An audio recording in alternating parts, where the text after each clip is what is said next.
Jacques Raynal, bonsoir. Bonsoir. Merci d'être là. Vous venez d'être nommé pour la 3e fois ministre de la Santé. Cette fois, c'est dans le gouvernement d'Édouard Fritsch. Vous avez à peine arrivé à un problème de taille à régler, celui de l'hôpital et de la solidité de sa structure. Comment garantir au personnel et aux patients qu'ils ne craignent rien, qu'ils sont en sécurité dans ce bâtiment ?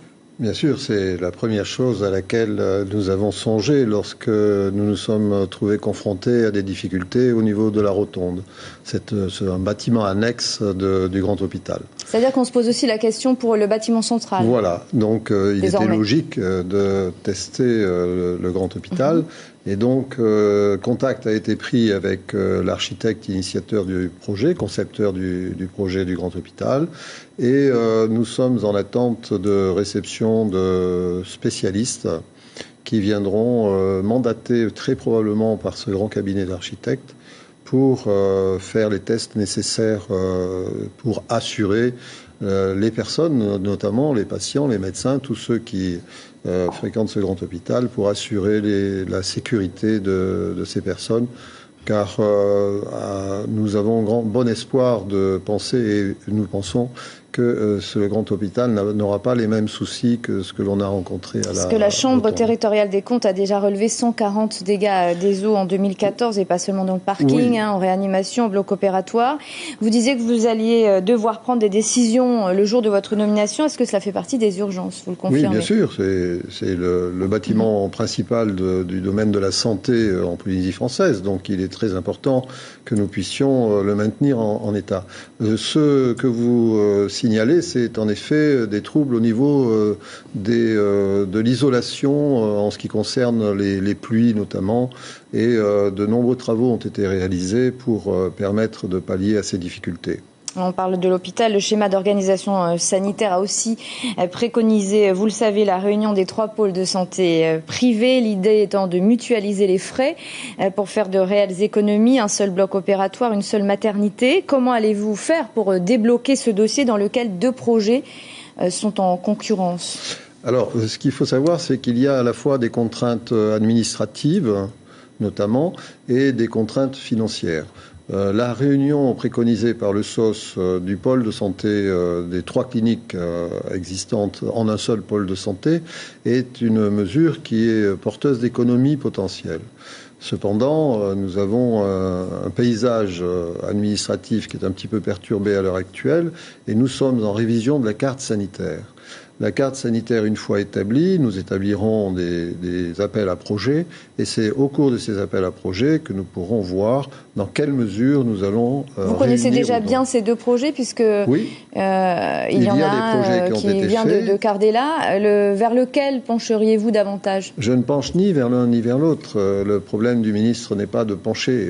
C'est le problème du ministre est de décider qu'est-ce qui est le mieux pour le pays. Et le mieux pour le pays, c'est évident que c'est un établissement quelque chose qui permettra de faire des économies.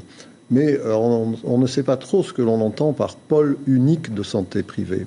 Pôle unique, ça peut être, par exemple, un seul établissement, bien évidemment, mais ça peut être également 2 établissements avec des compétences différentes. Donc vous ne choisirez pas forcément un projet, finalement. Voilà, c'est-à-dire que par rapport à cet appel à projet qui surviendra probablement dans le 2e semestre de cette année, compte tenu des contraintes administratives dont je signalais tout à l'heure,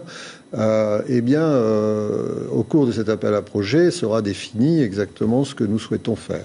Alors, la réforme de la PSG est en marche. Vous êtes aussi ministre des Solidarités. 33 000 personnes sont en longue maladie en Polynésie. Cela représente un coût de 25 milliards pour la CPS, la moitié de son budget. Est-ce que votre projet, c'est de trouver un moyen pour que la CPS puisse continuer de financer cette prise en charge, ou bien vous avez l'intention de changer plus fondamentalement les choses ? Oui, alors il y a beaucoup de choses qui vont changer. Notamment, vous avez parlé du SOS, et si on décline toutes les propositions qui sont dans le schéma d'organisation sanitaire, nous allons transformer le paysage sanitaire dans les années qui viennent. compte tenu de ce que vous avez signalé comme dépenses particulières en ce qui concerne la longue maladie, eh bien là, des actions principalement de prévention vont être lancées, et notamment sur le surpoids, le diabète, les maladies cardiovasculaires, car ce que l'on souhaite, c'est freiner l'entrée dans ce domaine de la longue maladie. Et concomitamment à ces actions de prévention qui vont être fortes, va être transformé le paysage de la direction de la santé, l'organisation administrative de la direction de la santé, avec la réunion des hôpitaux périphériques, et surtout une chose extraordinaire ici, puisque c'est une avancée, la création d'un établissement de soins primaires, ou de soins premiers, comme on voudra. C'est-à-dire qu'on va avoir un abord de la santé qui va être plus global au niveau du patient, et qui va nous permettre de limiter très probablement le nombre de personnes qui rentreront dans la longue maladie. Bien évidemment, les économies ne seront pas réalisées immédiatement, mais c'est très porteur d'économies. C'est une vision de la santé qui est déjà validée dans les pays nordiques notamment, et dans les pays anglo-saxons. Jacques Reynal, vous restez avec nous. Nous allons regarder ensemble le résumé de l'actualité de la semaine. Hebdo signé Eric Tama et Théa Ounoua. On se retrouve juste après. Jacques Reynal, il y a un an, le président de la République s'engageait à verser 700 millions de francs pacifiques au service oncologie de l'hôpital pour améliorer le traitement des cancers. Est-ce que c'est fait aujourd'hui ou c'est encore en cours ? C'est en cours.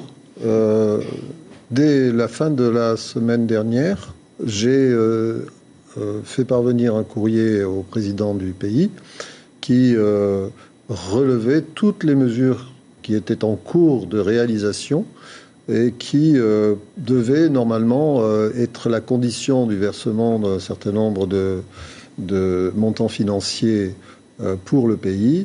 Et cette lettre expédiée par le président du pays est partie dès vendredi dernier en France. Voilà, donc on peut imaginer que ça va évoluer rapidement. Normalement. Les médecins manquent cruellement dans les îles, le matériel aussi. Est-ce que vous allez militer auprès du gouvernement pour que les professionnels de santé soient davantage rémunérés pour occuper un poste dans les îles ? Oui, nous sommes en train de réfléchir à cette question de façon précise maintenant.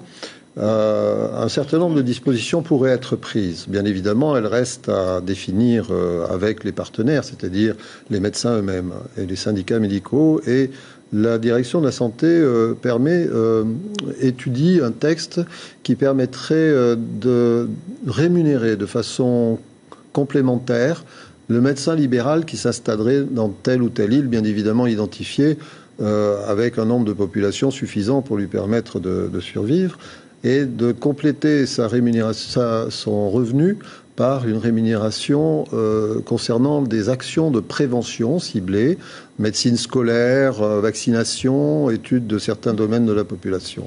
Très bien. Il y a un an, le seul laboratoire d'anatomopathologie privé du pays mettait la clé sous la porte. Aujourd'hui, les femmes doivent attendre un mois pour savoir si elles ont ou non un cancer, car les échantillons sont envoyés en France. Est-ce que vous êtes favorable, vous, à l'association du privé et du public pour une meilleure offre de soins ? C'est ce que le patron du laboratoire a proposé avant de fermer. Ça lui a été refusé par l'ancien ministre de la Santé. Depuis 2003, où j'étais médecin chef conseil à la CPS, je préconise la conjonction public-privé.